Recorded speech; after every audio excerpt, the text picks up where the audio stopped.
தமிழக திரையுலகின் super star நடிகர் ரஜினிகாந்தின் 75வது பிறந்தநாள் விழா இன்று கொண்டாடப்படுகிறது.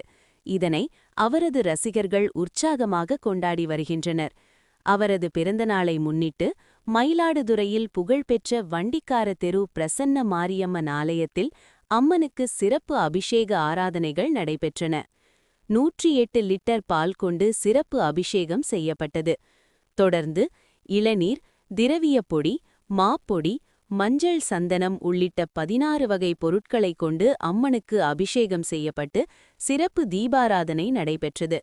மயிலாடுதுறை மாவட்ட ரஜினி ரசிகர் மன்ற தலைவர் TL ராஜேஸ்வரன் தலைமையில் நடைபெற்ற நிகழ்ச்சியில் ஏராளமான ரசிகர்கள் பங்கேற்றனர். தொடர்ந்து ஆலயத்தில் பக்தர்களுக்கும் பொதுமக்களுக்கும் சிறப்பு அன்னதானம் ரஜினி ரசிகர்கள் சார்பில் வழங்கப்பட்டது.